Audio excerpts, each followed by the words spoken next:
लहरें गिनना। एक बार की बात है, बादशाह अकबर के दरबार में उनसे नौकरी मांगने की फरियाद लेकर एक व्यक्ति पहुंचा। उसकी कुछ देर बात सुनने और बुद्धि की परीक्षा लेने के बाद बादशाह ने उसे चुंगी यानी टैक्स वसूलने वाला अधिकारी बना दिया। बीरबल भी उस दरबार में मौजूद थे। उन्होंने उसे कुछ देर ध्यान से देखने के बाद कहा कि बादशाह, यह व्यक्ति ज़्यादा ही चालाक लग रहा है। यह जल्द ही कुछ न कुछ बेईमानी जरूर करेगा। होते होते कुछ समय गुजरा और तब तक उस व्यक्ति ने टैक्स वसूलने का काम पूरी तरह संभाल लिया था।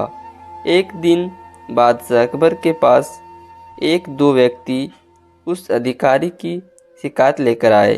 शिकायतें मालूम थी, इसीलिए उन पर ज़्यादा किसी ने ध्यान नहीं दिया।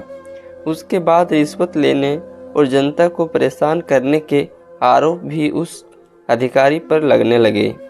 इतनी शिकायतें आने पर बादशाह ने सोचा कि इसका तबादला ऐसी जगह कर देता हूँ जहाँ इसे बेईमानी करने का मौका ही ना मिल पाए। इतना सोचते ही बादशाह ने फैसला किया कि उससे अस्तबल का मुंशी बनाया जाए। फिर अकबर ने मन में कहा कि अब घोड़ों की लद उठवाने के काम में एक क्या ही बेईमानी कर पाएगा। वहाँ मुंशी पद पर पहुँचते ही उस व्यक्ति ने फिर रिश्वत लेना शुरू कर दिया। उसने सीधे घोड़े की देखभाल करने वालों से कह दिया कि तुम लोग घोड़ों को कम दाना पानी खिलाते हो। इसका बादशाह को चला, इसीलिए मुझे लीद को तोलने के लिए भेजा है। अब अगर लीद का वजन कम हुआ तो सबकी शिकायत बादशाह से कर दूंगा।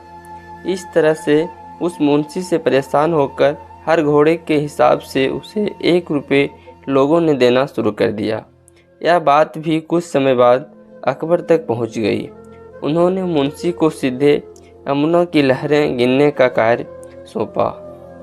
फिर बादशाह के मन में हुआ कि अब यहाँ तो यह कोई बेईमानी कर ही नहीं पाएगा।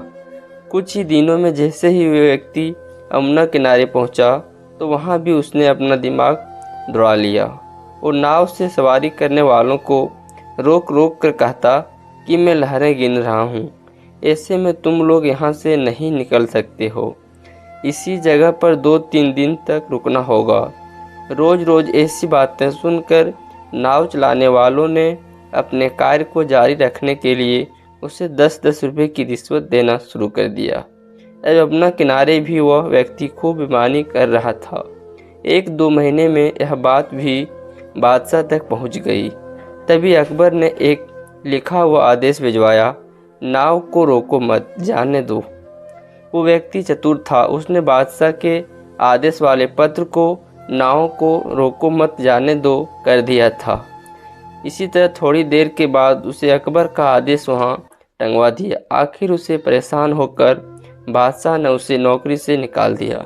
तभी बादशाह को बीरबल की बात याद आ गई कि यह बेईमानी जरूर करेगा।